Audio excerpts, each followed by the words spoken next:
Welcome to the Dream Journal. From the studios of KSQD in Santa Cruz, the Dream Journal is a weekly show where we explore the power of nighttime dreams through conversations with dream experts and with listeners like you. In the house behind, the life you find is something understood. So there's no those vital minutes. A dream can be meaningful even if you don't know what it means.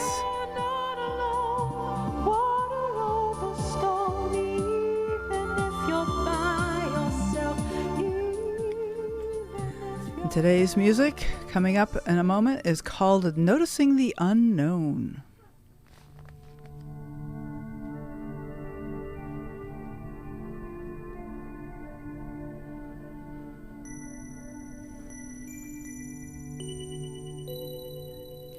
What are adaptive nightmares? Learn how dreams help us process trauma today with our guest, Wojciech Owczarski, who studies the dreams of Auschwitz survivors, modern Ukrainian refugees, and nursing home residents. He finds that dreams help us cope with trauma, adapt to new life situations, and feel optimistic for a better future. I am your host, Catherine Bell of Experiential Dreamwork, and welcome to the Dream Journal. Okay, I think let's just go right to our guest. We have Wojciech Owczarski coming all the way from Poland. Many thanks for having me, and I'm saying hello to everyone. Wonderful. Thank you. I love that. Wojciech is calling all the way from Poland, where it is a Saturday evening, so glad you to take some time out of your weekend evening to join us. And let me read your bio to introduce you to the listeners. This is Wojciech Owczarski, who is a PhD, a professor of humanities, teaching at the University of Gdansk in Poland. He's the author of 7 monographs on dreams and on literature. The most recent one is devoted to the dreams of the prisoners of the Auschwitz concentration camp, and it's called Dreaming in Auschwitz. And I met Wojciech this summer at the June online IASD conference, and we just had some great conversations. So Wojciech, you are in Poland, Gdansk.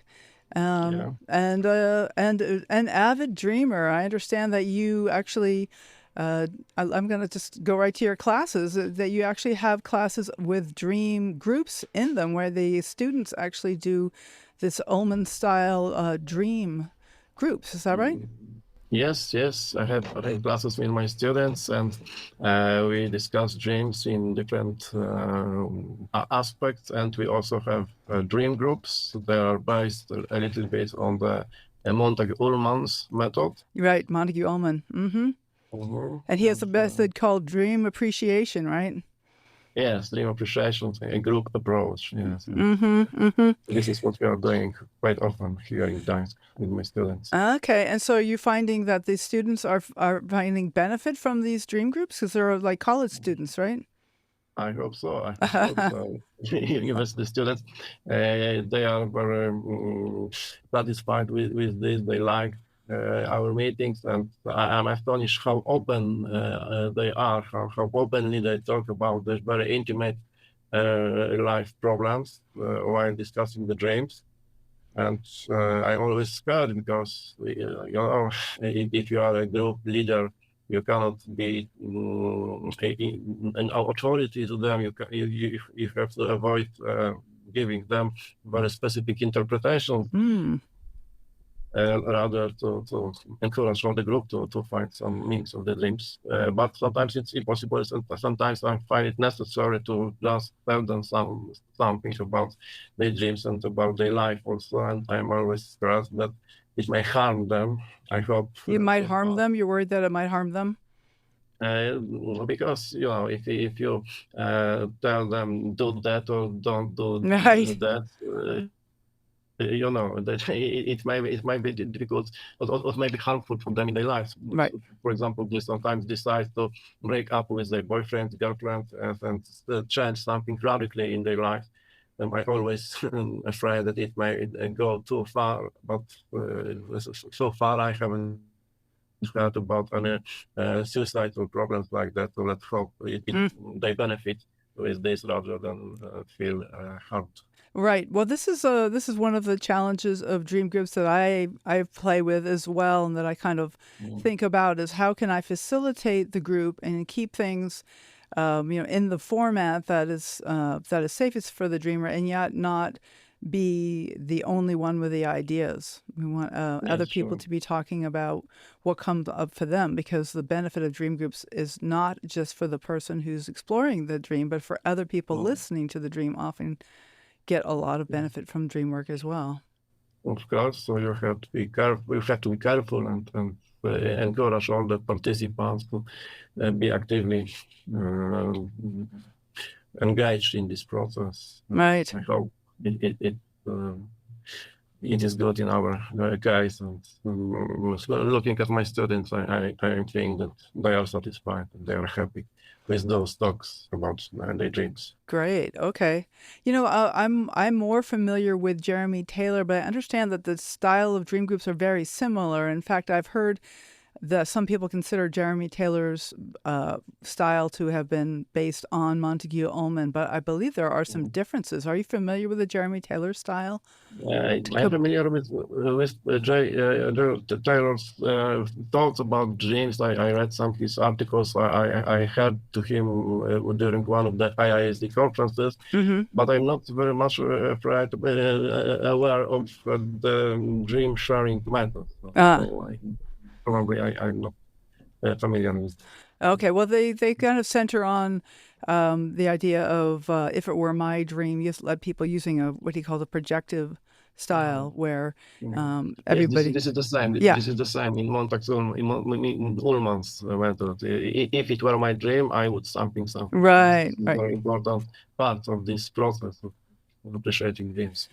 And this is part of the authority that you're talking about as well, is we want that the dreamer themselves to have the maximum control over the dream and the say in what that dream means for them. Yes, absolutely. Yeah. And Ullman's idea is that we have all very similar dreams or even the same dreams. So one of the benefits for the dreamer, the person sharing the dream, is to realize how other people have very similar experiences, Yes. very similar dreams, and this makes him feeling more connected, interconnected with other people, with the world. This is the group approach. Yep, I've heard the research saying that being dream groups increases empathy of the dream group members, and I can understand that. I certainly have had that experience with my groups as well. So we're talking about the kind of the therapeutic effects of dreaming, and this is something that that you've applied to your research on the Auschwitz inmates, in particular their dreams. I'd like to switch gears here and talk about some of your work connected to the dreams of Auschwitz inmates, and they're talking about during their time at the prison camp as well as afterwards. And you did research into all the records we have of people's dreams during and after that. And you came up with a phrase that I am really struck by. And I don't know if you want to start with this phrase or if there's some more thing you want to say first. But this phrase, adaptive nightmares, is something that has really resonated with me, since I do tend to have nightmares. Not they come and go. But like to think of them as adaptive is really helpful. And yeah. Yes, it is. It might cause some doubts. Generally, of course, nightmares are nothing good, and we are happy if we don't have. Right. Yes. I don't like to experience too many nightmares personally. But yes, sometimes there are good effects of nightmares. Jeremy Taylor wrote about it especially, and he explained also the mechanism behind the adaptive nightmares. He insisted that if you are reminded during the dream, during the nightmare, about something difficult in your life, about your traumatic past, you have the chance to think about it and to realize that something is unresolved in your life. So the very existence of nightmares can lead you to the positive thoughts or changes. But okay, in the case of the Auschwitz inmates, of course, many of nightmares were very destructive, maybe all of them, but there were some that, in my opinion, were particularly therapeutic or adaptive for them. Those nightmares were so-called dreams about coming back to the camp. I call them comeback dreams. So this is after they've left the camp and they're processing that traumatic experience, and they have dreams about going back to the camp. It is after after leaving the camp. So sometimes even many years after liberation from the camp. I bet, yeah. And some of them dreamt that they are in the camp again, and they are aware that this is their second, third, or sometimes even a sixth time of being in the camp. They are not so scared. They are familiar with the SS months. The SS months smile at them sometimes, and they feel that still there is something to do to, for example, take care of their mates, of their acquaintances from the camp. But they themselves feel that they are now much more experienced, that they are coming here back with the knowledge how to behave, and they know very often in those dreams that they will leave the camp quite soon, sometimes in some weeks, sometimes in some months, and this gives them the strength. And after waking up, sometimes they felt that there is something good, that something changed in their attitudes toward their past, toward their memories.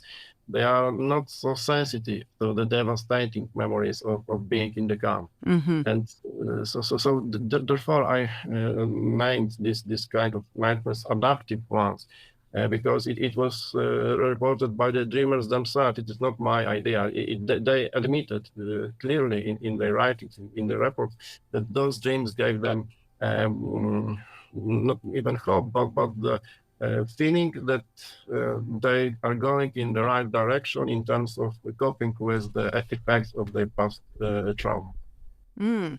Right, because this is a case where, like you mentioned, some nightmares are about things that are unresolved in waking life that we haven't figured out yet.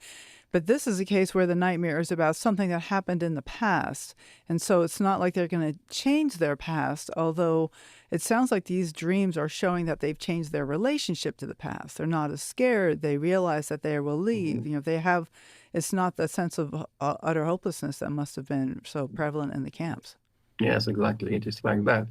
But besides of this, there was a lot of dreams dreamt by the inmates, helpful in other ways. Oh, yeah, tell us. They were dreams dreamt while during the camp, not after liberation, but still during the camp, in the time when they were absolutely devastated by everything in the camp. And they had a lot of dreams that they evaluated themselves as helpful, as adaptive, as therapeutic. They were dreams about a person that takes care about. For example, they dreamt about their deceased parents or even living parents, but sometimes about Saint Mary and other an angel and other supernatural figures. And those figures just came to them in the dream and said something like that: "Don't worry, you will survive. Everything will be okay. You can manage it." Very simple dreams. And after those dreams, they wake up in awe with the feeling of something very, very good, with good energy, with optimism. So this was fascinating report in my opinion. Other dreams, which were also therapeutic or just healing, there were so-called freedom dreams. Freedom. Dreams yes, freedom.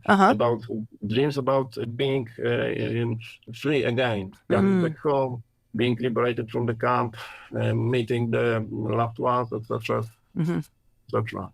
And again, after those dreams, most of the dreamers felt very well. But there are others who after such dreams felt bad. They felt depressive. They felt frustrated that it was only a dream, not reality. That in the real world they are still in the prison, in the camp without any hope for the future. So this kind of dreams acted in different ways, but quite often they were really optimistic. Interesting. So some of the people who had these dreams of being free felt better after the dreams, and some felt worse. That's what you're saying? Yeah. Yes. Okay. It's difficult to say why. I had not enough material, psychological and material to assess it, but this is kind of mystery. But it is what I discovered, that people reacted differently towards such dreams. Oh, that's very interesting. It makes me think about my own dreams and the way that I frame the dreams. Like sometimes I actually remember from very early in my in-depth work where I was still very unhappy day to day, and yet I would have these dreams where I felt happy in the dream. And sometimes I would wake up and I'd be angry because I don't feel like that in waking life. And so I'm like, why do I get these dreams that are here to torture me? And yet I finally realized that that's let me know I have the capacity for happiness and that I know how to feel happy. And that's a relief because then I had something to work toward in waking life. Yeah, it's very interesting. Yes. So then I explain this mechanism. So I understand your experience. And also I thought sometimes that the different reactions towards the so-called freedom dreams might be connected with the level of hope of those people in their real life. Yeah? So those who were absolutely depressed and they didn't believe in the possibility of being freed from the camp, they reacted very positively to these dreams. Yeah, but those who still have some hope, but was not sure about the future, after having such dream, they reacted with frustration and with anger. Why is it a dream and not a real situation? But this correlation is not so evident. So this is only my hypothesis. It is nothing I could state. So I'm looking at this straight. Are you saying that people who had more hope in waking life were felt worse after the dreams of being free again? Yeah. Oh, yeah, interesting. That's odd. The opposite of what I would have guessed.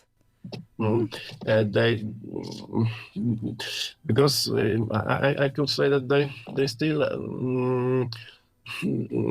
couldn't know what will be. Yes, and having seen this situation of being freed and then realizing that this is only a dream, made them nervous, made them angry because it is only a dream. But those who didn't believe and who dreamt about something like that, after waking up, said, okay, so it was so nice, it was so beautiful, it was so good to experience this.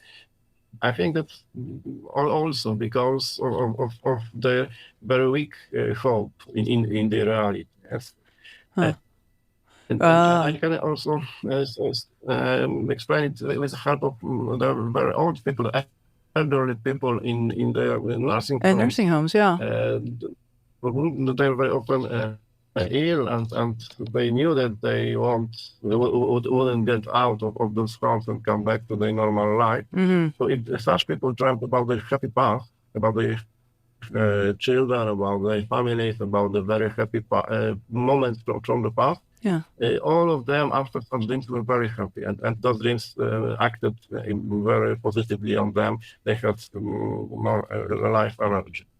So it is probably because they knew that they can come back to this path only in dreams. There is no other way in the reality to experience such beautiful things like that. So after such dreams, they were grateful to the dreams to have this possibility to live it again. Yes?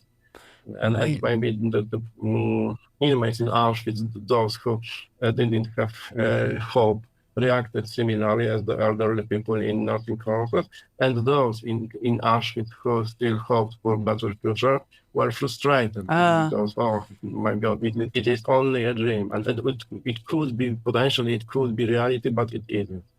I see. Something like that. You know, these dreams of the nursing homes you're talking about, where the nostalgia dreams are seen, are happy dreams, makes me think of the whole literature on of dreams that helping us prepare for death.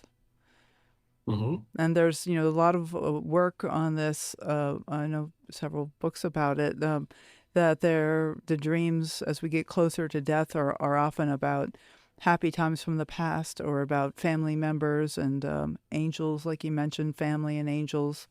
These kind of helpful dreams. Yes, you're right, and those dreams also are perceived well by people generally, because maybe they feel that the end is clear, or maybe they know it, but they are aware, and they accept this fact, so they can only have some fun, or just some pleasure from those dreams. Right. They can experience something that is no longer possible in your life. I'm curious now about the third group of dreamers that you mentioned, having to do with Ukrainian refugees during the Russian invasion of just a few years ago. And did they also fit in this pattern with the three different types of dreams? Yes.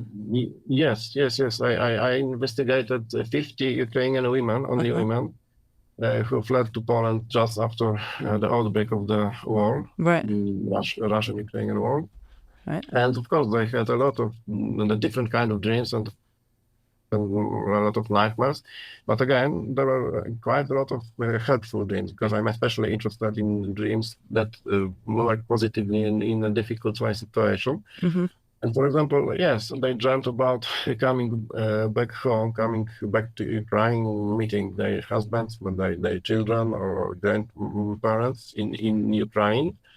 And most of dreamers reacted positively to these dreams, but still there were some of the women who were frustrated and disappointed that this is only a dream, similarly as the inmates in Auschwitz. Okay, so it's a similar distribution of responses to the dream, it sounds like, from these three different populations. Yes. Yeah. Yes, it depends on many factors. For me, the differences are not totally clear. I can only assume something. But I don't know exactly what kind of person will react positively and who will react negatively. Okay, interesting. So, but I mean, this is something I've noticed, that the feeling in a dream doesn't necessarily it's not necessarily the same thing as the feeling you wake up with from the dream. Mm-hmm. Which is why it's important to write down both of those, really. Ideally, the feelings in the dream, and then, because sometimes it's surprising, like a tidal wave, maybe just occasionally those tidal waves are fun. Right? It's paradoxical. The reactions are paradoxical, as you said. I think it is good to encourage people not only to write down the content of their dreams, but their emotions and their reaction to what. Right.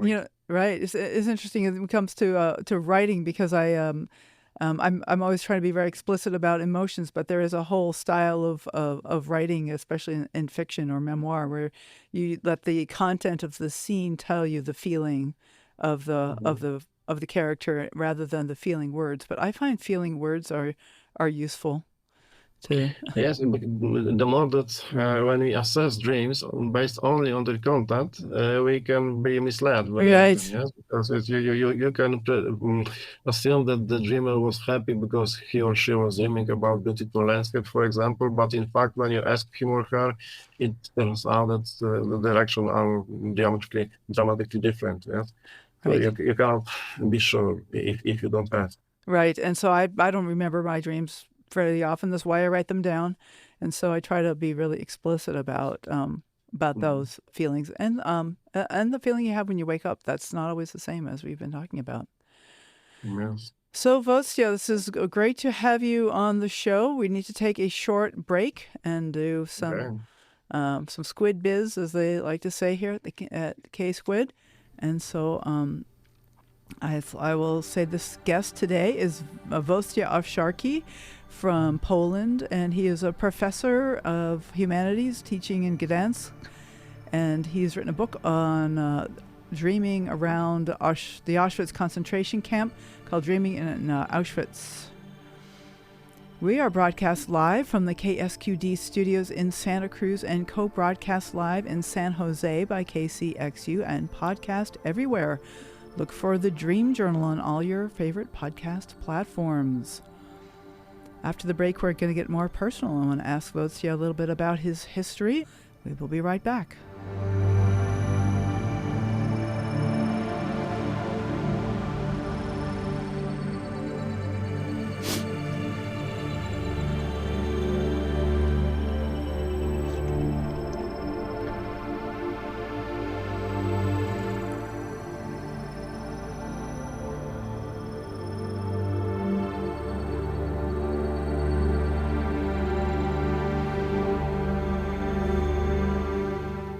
You are listening to the Dream Journal, and I am Catherine Bell of Experiential Dreamwork. I'd like to send out a special welcome to our far-flung listeners. Here's my notes here. Here we go. Scotts Valley, Aptos, Watsonville, San Jose, Sunnyvale, Menlo Park, Dublin, California, Pinole, Whittier, Corona, California, Surrey, British Columbia, Salisbury, Maryland, and Quebec in Canada. So glad to have you listening in. This is a worldwide movement of dreams, getting people interested in their dreams. If you want to help us nudge that algorithm to help us spread interest in dreaming, please follow the Dream Journal on your favorite podcast app and consider leaving a rating or a review. But most importantly, tell your friends. Might start a conversation about dreaming. You can follow the shows and pod drops on Facebook, Instagram, and LinkedIn. Try following hashtag the Dream Journal and at Experiential Dreamwork. It's a time to think about the IASD conference in June in Ashland, Oregon, June 13th through 17th. If you are an author or have dream-related offerings you'd like to share, if you have ideas you're passionate about, or a story to tell around dreaming, now is the time to submit your proposal for a presentation. I'm database manager, and the proposals are flowing in. The deadline is December 19th. Details can be found at iasdconferences.org/2026. Love to see you in Ashland. And next week, we welcome Laura Payne, who is at the Dream Research Institute in London and is also the host of the Dreamboat podcast.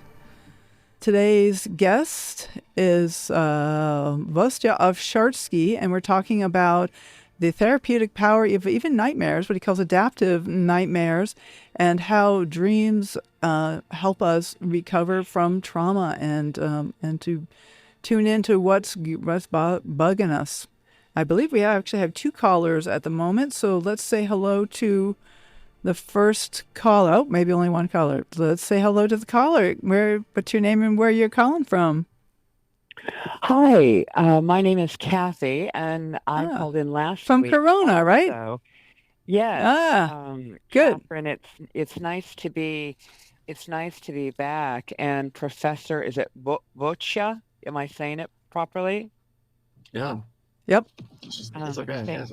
Thank you for relating your experiences as well and with your students. But I'm thrilled to hear that dream work is so far-flung and so healing, but also just helping those of us that do work our dreams to reach a better understanding of our waking life through dreams.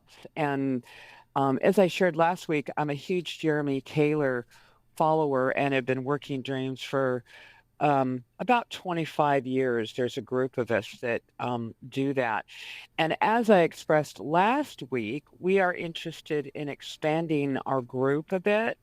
So I am curious from both your perspectives, since you both actually work dreams, not just individually, but with other people or your students, Professor. How do you expand? It's a more intimate group. There's only 5 of us. Some will be leaving us in the next few months, it looks like. And we found that it takes 4 to 5 people, 5 or more preferably, to work a dream to get the aspects of everyone. Since we do the Jeremy Taylor format, it's, as you said, both of you, taking on the dream as if it were my dream, or when working the dream, saying, in my dream, this is what that symbol might mean, or that color, or archetype, or emotion, or whatever it is that's standing out to us. So we're having some challenges finding people that are a good fit to the group. And part of that is maintaining the safety factor of a group. And initially, people need to be educated as saying it's in my dream, instead of either literally or figuratively pointing a finger at someone and saying, your dream means this to you. Yeah. Which puts the dreamer on the defensive. And that's not what dream work is about. It's allowing a dreamer to absorb and hear everyone else's interpretation. But as you said, Professor, what it does is the universality of the emotions and the images and what things mean to people. The connection that happens to me is, it's just so much a part of the richness of doing this practice. I want to work dreams the rest of my life. All right. So, Vostya, I wanted to let you know that Kathy called last week, and we got a little background on her situation, which is that they have had a very long-running dream group, and they've lost several of their members, and they're looking to expand. But this is something I wonder about too. When your groups are probably mostly by semester because of the nature we offer them in classes. But when you have a group that is running year after year and you want to introduce a new member, it can be challenging. Do you have any ideas about that, Vostya? I think it's quite definitely a different situation, yes, because you know each other so well, and you are so long with one another, so it is a kind of a family relationship, and it is, on the one hand, it may be easier, but on the other, of course, it may be challenging, as you said, because it is sometimes not easy to go very deep in the life of people who you know so well. Yeah. In my situation, this is, as you said, this is just for one semester, sometimes 2 semesters, but not longer. And one of the objectives of this group is also to teach them how to understand dreams, how to work with dreams, not only how to understand themselves, but how to understand how to conduct work with dreams. Yeah? So do you actually have like lectures that you give as well about dreams and theories about dreams and history? I prefer practice than lecturing. So of course, I explain some things, but I always say, let's try do it on yourself. Yes? It is better to experience something than just listen to it. But yes, of course, I explain some aspects of what we are doing. And so, of course, this is a different situation. Yeah? But yes, there are still the same problems and dilemmas of how not to be too offensive, how to not to go so deep in somebody's life. But on the other hand, I realized, maybe I said about this earlier today, but I would like to emphasize that in my opinion based on my practice, this very good idea of being only a facilitator and not an expert. This is in practice. It is very often difficult to maintain. Yes? When you are talking with anybody about their dreams, even if you ask the question, this question is interpretative. Yes. it is very, very difficult not to obscure, not to present the intention behind this question. Definitely. So even the way you are reading the talk, it has something interpreted inside. So in fact, that's a good point, Vostya. I mean, I just appreciate that. And sometimes I try to offer like couple of different ideas. Like, is this something that seems more like something helpful, or is it reminding you of something difficult? To try to offer more than one idea right off the bat to give the dreamer some leeway. But it's difficult because questions can be very leading. Yes. And people can understand what you have in mind by asking them about this or that. Right. So I'm wondering if you have any suggestions for Kathy about her situation with inviting new people into a long-running group. I guess you have less experience with that since you have more short-running groups that are, people just sign up and you get whoever you get. But it must sometimes happen that you have people that are not appropriate in the class who show up with one of these groups. Or do you just kind of educate them and help them to fit in? It may happen, but I think it is good to be open to new people, new members. Yeah. And it may be a refreshing experience for everybody in this group. Okay. When a person is especially unsympathetic or not a nice person, the group can reject him or her, and this is the group's decision. But generally, I would be open to new people, and we'll see more benefits than disadvantages. Yeah, that's just so. Kathy, hopefully this is just a little bit helpful. You're thinking out loud a little, and be sure to send me an email because I was looking for your contact after last time we talked, and I didn't get anything from you yet. Oh, I sent it. I sent it on Saturday. That was another reason I was just following up to see if you had heard from anyone. Let's see. I don't think I have my notes from last week on your email, but isn't it Catherine at ksqd.org? Okay, I'm Catherine pretty sure that's her. Okay. KATHERINE, right? Yep, that's it at ksqd.org. Again, did you happen to hear back from anyone that might have heard the? Not yet. No, don't have anyone yet, but I kind of like the idea of being a dream group clearinghouse where people can connect to form groups or to join established groups. So thank you for that idea, and hopefully we'll get some people for you. Well, do you have any input then, or it sounds like you coach people on dream working? I do. I coach them on their own dreams. I have not done the full mode of like teaching people to work with other people's dreams, although I certainly have a lot to say about it. And I have a book coming out about it, which is looking for a publisher, so it's still not quite great there yet. I'm working on it.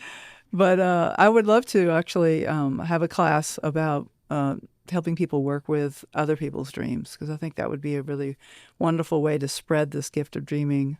So, Kathy, thank you for calling. Well, thank you, Kathy. I also appreciate it. And yes, good luck to everyone. Thank you again for your sharing and Professor for being here this morning. Yeah. Thank you. Thank you very much for your voice. Thank you. All right. Thanks, Kathy. Yeah. I believe we might have somebody else on the line if they're still there. Yep. Okay. Hello. Are you caller? Thanks for calling in. Can you tell us your name and where you're calling from? Hello? Yeah. Hi. I got you. Thanks for waiting. I appreciate that. Okay, yep. Had to keep you on ice for a little bit, but we got you now. What's your name? Where are you calling from? My name is Ryan, and I'm calling from Maryland. Ryan. Okay. Wonderful. Thanks so much for calling in. What can we do for you? I'm curious to ask the professor a question, to go back to some of the things you were talking about before with the prisoners at Auschwitz, the Ukrainian refugees.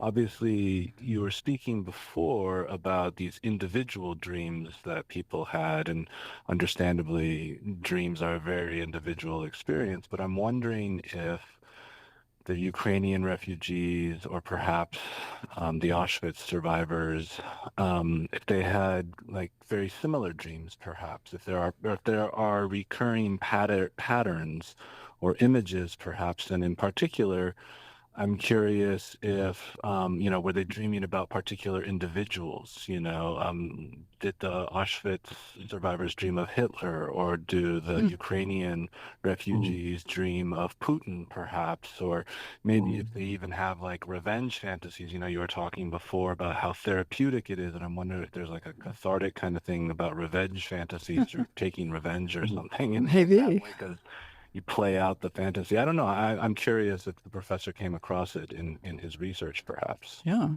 What do you think, Vostia? Thank you, Ryan, for this question. It's very interesting question and interesting topic. As for patterns, yes, of course, that there are some dreams that are quite common, and I also investigated them quantitatively, but the results are quite obvious. They most of all have nightmares connected with the experiences. Those experiences are sometimes more, sometimes less transformed into other kind of scenarios, but still the majority of the dreams are based on bad memories. But what concerns the particular persons and the theme of revenge, I would say that it happens that important politicians happen sometimes in dreams, but very, very rarely. For example, from the dreams of Auschwitz members, I remember 2 reports about something like that. One woman dreamt about Hitler, indeed, and Hitler was a very short and funny person in old clothes full of holes, and she started to fight with Hitler, and suddenly Hitler turned out in a steady dwarf, and she won this fight. She was very happy when she woke up. She was satisfied. Okay, She won the fight with Hitler. I love it. But it's true, this stupid Hitler. I think will be okay. So still therapeutic. Now this didn't happen in the dreams. I imagine this would be a dream years later after she healed someone. No, it was still during the camp. Oh, it was during the camp. Yes, Wow. yes. So the strength of this dream was the more important for her. Yeah? Oh, yeah. And one person, one of the inmates dreamt that he was shot. And it was a man. Yes, it was a man. So he was shot. He died, and he became a ghost and started to fly around the concentration camp to the office SS man, and he destroyed the archives. He destroyed everything, and the SS man were very scared, and he was very happy because he could take revenge on all of that. So this was only one dream like that in this is my set of dreaming. Although I remember that Bruno Bettelheim described other dreams of Auschwitz inmates or maybe other concentration camp inmates, and he explained that yes, it was a very important kind of days because taking revenge, even in dreams, even in imagination, is important for those people. When the Ukrainian refugees' dreams are concerned, I remember one dream about Volodymyr Zelensky. It was something like that. The dreamer was sitting with Zelensky in her room, and a rocket landed near her building. She saw it through the window, and there was full of children, so she was very afraid about those children. And she asked Zelensky, the president of Ukraine, what can we do? What to do? And Zelensky was looking at her and her eyes very sadly and said, nothing to be done. What can we do? We can do nothing. Wow. She was devastated after this thing. So yes, and I also remember a dream, not in my participant of my research, but I know from other sources that one of Ukrainian women, after the break of the Russian war, dreamt about Putin, and Putin was in the shape of a dog, and she kicked his ass, and it was very, very happy with it. So revenge is still rare, but existent subject of this kind of dream. Very interesting. So Ryan, what do you think? Do you have a follow-up question here? Anything you want to add about those interesting dreams? That was fascinating. I mean, I was very curious because you would think in such a stressful these kinds of stressful environments that it would be, you know, as you were speaking about before, it would be a kind of therapy, right? A kind of cathartic way of dealing with circumstances outside of your control, where you feel helpless, and this is a way of kind of maybe your body or your brain. I'm not a doctor, but to mediate those kinds of anxieties is you sort of play out these fantasies and dreams. So I was curious about it when I was listening before, and thought I would try to call in and ask to get some more information. And it sounds like it's rare, but it does happen. So yeah, very fascinating, very fascinating. Ryan, thank you so much. I appreciate that question. Brought some real specific dreams out, which I always like to have. And thanks so much for being a Dream Journal listener. Thank you. Thank you. All right. Bye, Ryan. So yes, beating up Hitler, right? There are times when we get to win in our dreams. That's good. Yes. I think it would be better if more of us had some dreams quite often. Right. So, are there any other? We have just a few minutes left. Do you have any other topics that you wanted to touch on, or anything you wanted to add at this point before we finish up? Yes, maybe I can mention just very shortly about a very interesting custom in the camp, the concentration camp, of sharing dreams and interpreting them. It is a little bit in connection with our dreams.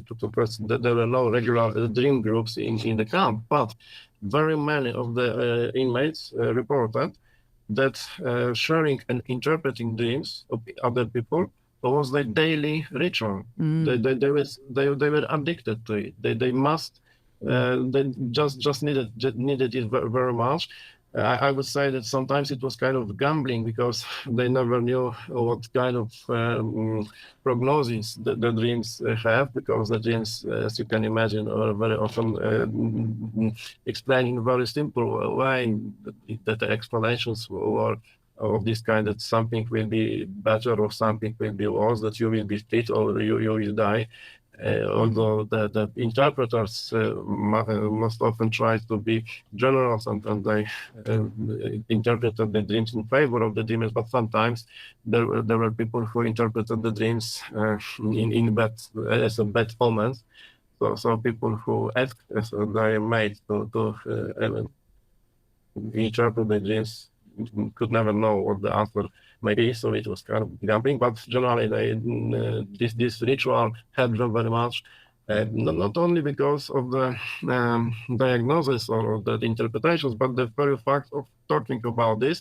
They wrote in their reports that they felt better interconnected with the community, I bet. their colleagues, or their mates. Yes, so this was sociologically very, very important behavior. It is fascinating when you're reading to these reports. Absolutely. Well, I would think this would be one way that you could really connect to people around you, because you're thrown in with all kinds of strangers, and yet and have with very little control, and yet the dreams are something that come from us. And so I'm glad that was a comforting ritual that they were able to make use of. Yeah. Yes. So Wojciech, I understand you don't have a web page. Yes, no. Okay. So I don't That's okay. But I have, of course, my email. So if anybody is interested in asking questions or being in contact with me, you can reach me on my email. Right. That sounds good. And I can put it on the episode page maybe, so people can look for it there. All right. And also you have the book. You have the book that you wrote called Dreaming in Auschwitz, which is available online, I've seen. And do you have any last few words of encouragement for our listeners, Wojciech? Well, I can only say that let's pay attention to our dreams. Let's share them with our friends, not only with friends. Let's try to receive some wisdom from our dreams, and treat them as important voice from ourselves to ourselves, not just as a stupid, senseless combination of images. You're preaching to the choir. I love it. Thanks so much, Wojciech. It was great to chat with you. Thank you so very much, Catherine. It was absolutely fascinating to be in this program. Great. All right. Well, take care. Bye now. Bye-bye. And thank you all for listening. The Dream Journal is produced at the studios of KSQD in Santa Cruz, and we are live every Saturday at 10 a.m. Pacific at ksqd.org. The podcast is released on the Monday after the show. It spreads interest in dreaming when you subscribe, rate, and review.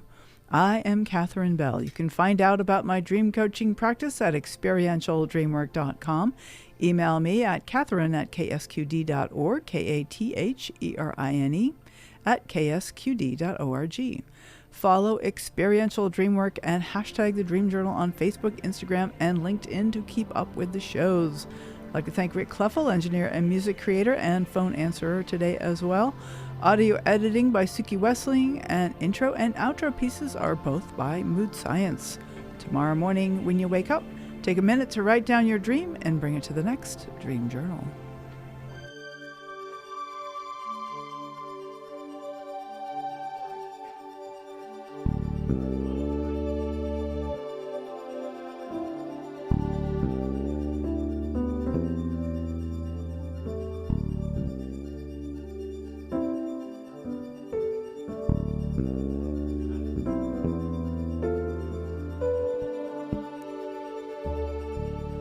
There's a time in our lives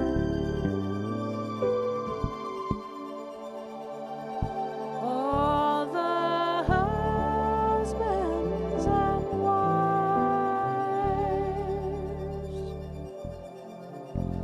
all the boys and the girls,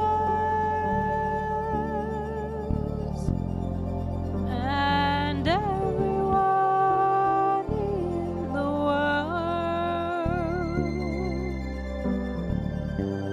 knows that so much is wrong,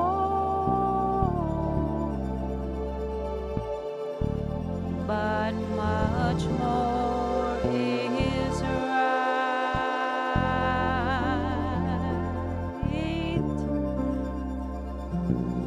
We see in the darkness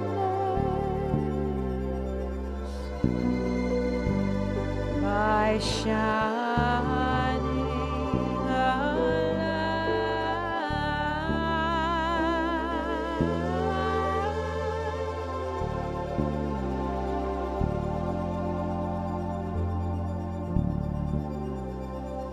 And you are everything. Yes,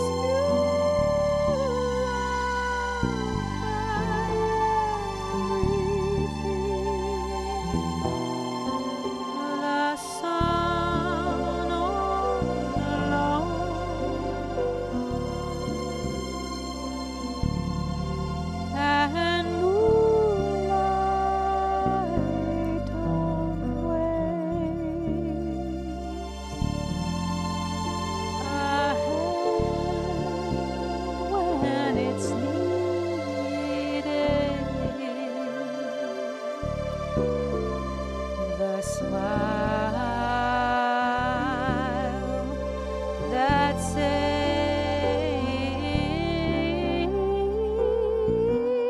you.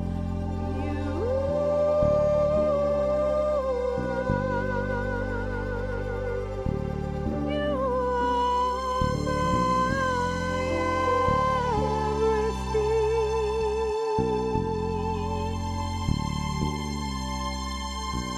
Yes, you are.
forward each day to say what I feel and push